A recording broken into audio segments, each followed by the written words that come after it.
Okay. I know it's a little noisy, but I'm basically I'm at work right now, so I have to deal with it. So whoever decides to listen to it has to deal with it too. No, it's not that. I'm just gonna try to speak at a higher volume. Volume, or is it no? That's the wrong way. That's the wrong word.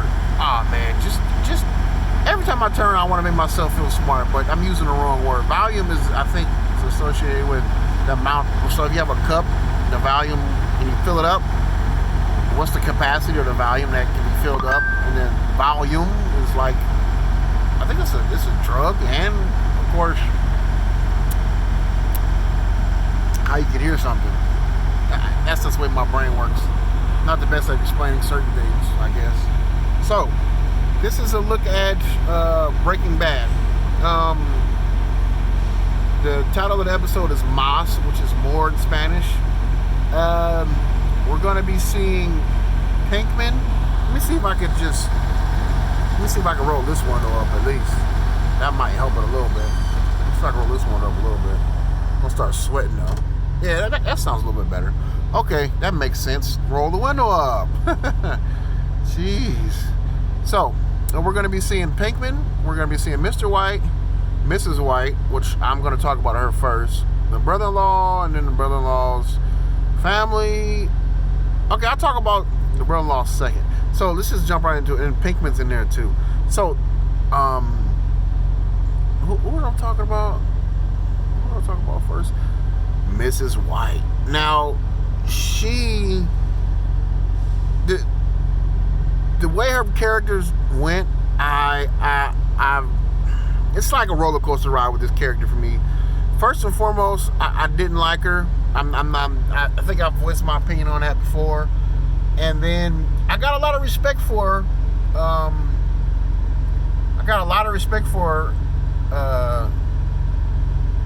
As the series went on. And now I don't like her again.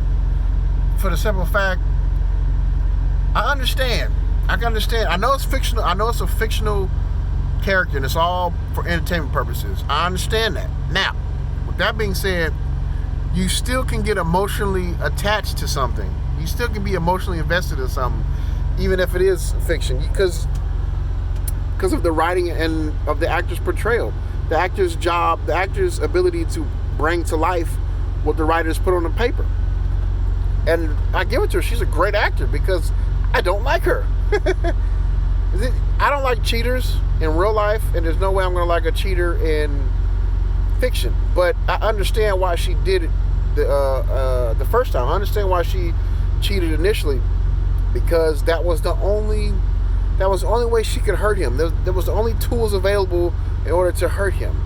I understand that. She wanted to get him because he crossed some moral line. He crossed some moral line that she had set up a long time ago.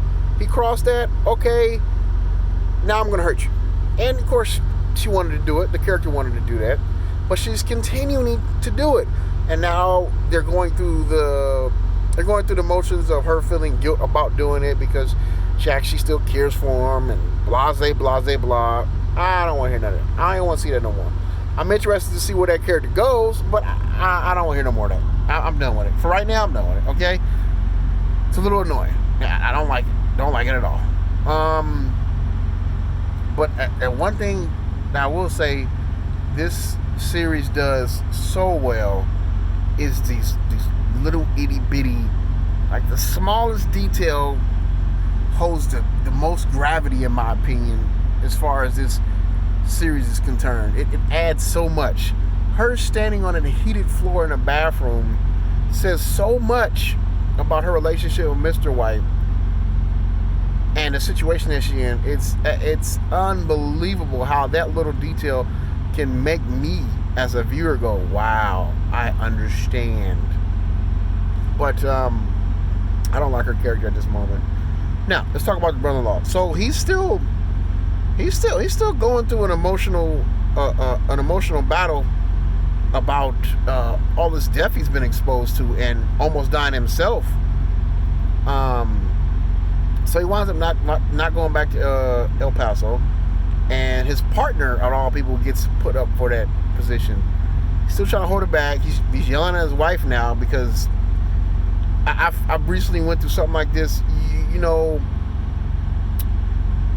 you're not given the tools in order to communicate. You know you don't want to hurt a person, but you don't have the ability not to. You don't have the ability to. How should I put this? You don't have the ability to deal with the situation with your words. So for some reason, you resort to violence. I don't know, because I went through it recently. I don't know why that is, but I see it. I see it in this fictional thing, and I saw it in myself. I'll say that.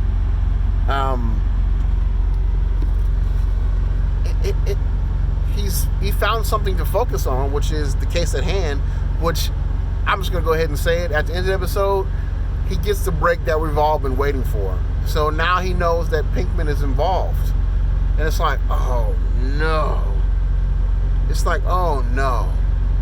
He knows that Pinkman's involved. So he's one step away from Mr. White, his brother-in-law. So I almost want to watch this next episode right now just to see what's going to happen. But they're probably going to milk that all the way to the end of the season, which I would.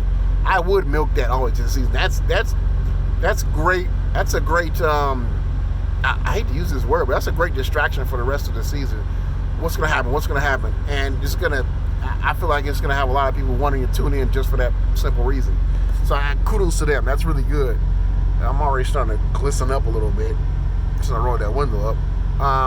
Now, I don't think that's all missed with the brother-in-law, but I think that's most of the stuff that happened with the brother-in-law. So let me see here. Most of the stuff that happened with the brother-in-law. Yeah, Junior comes in again. Only a few lines. That's all I'm going to say about that character. Some of these characters I'm getting tired of. I'm getting tired of the way that they're being used in the series. I feel like he could be way more of a distraction piece, but I feel like that would also be lazy writing on their part.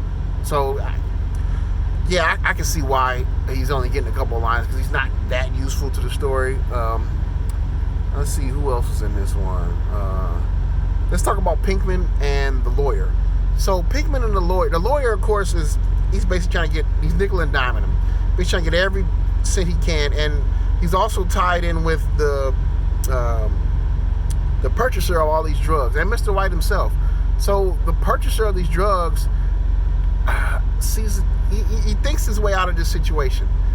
He figures he can get Mr. White to start cooking again if he buys the poor quality product that Pinkman's made, and it works. It pays off. It's a little more complicated than that. I've simplified it for myself, but it's a little bit more complicated.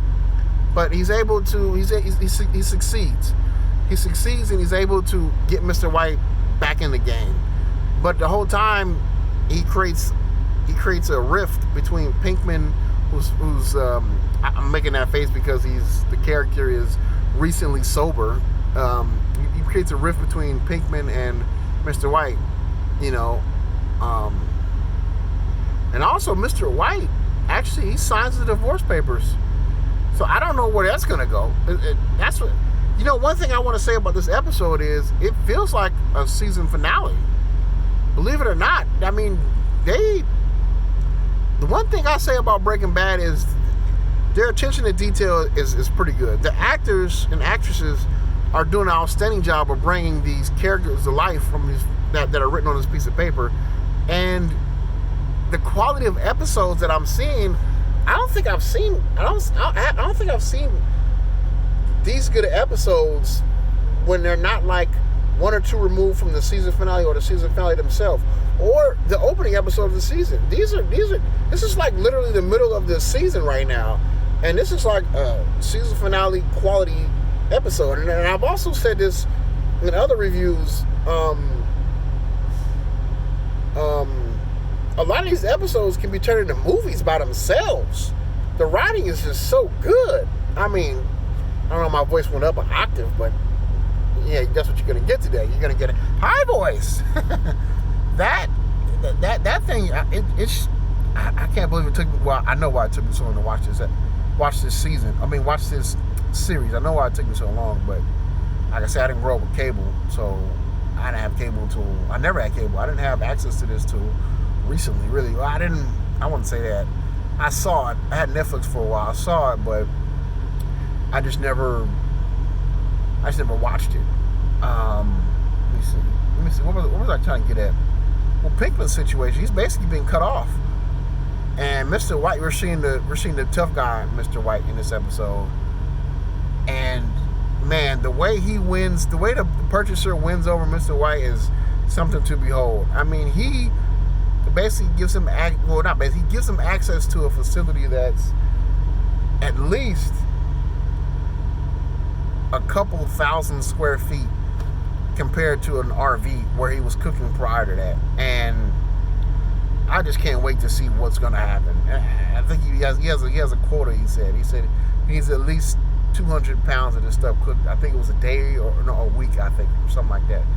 I'm just like, man, that is insane. I can't wait to see what's going to happen in the next episode. I really want to watch the next episode right now, but I can't. So I think I've touched on everybody. Did I touch on her brother-in-law? I think I touched on her brother-in-law, but I'll go over the brother-in-law again real quick. He's still dealing with those issues of seeing, people die and him almost dying himself, and he doesn't have the tools to deal with it. So he's lashing out in anger. Mrs. White is still sleeping with her boss. Junior, couple lines. Mr. White, I don't know where he's going with it. He's signing divorce papers. He's cut Pinkman off. The lawyer, he's so funny, but he's actually got a spinoff from this. So I think if I have more free time, I will wind up watching that series as well. Pinkman, sorry Pinkman, he's got the shit in this deal. Man, I'm just excited to see the next episode.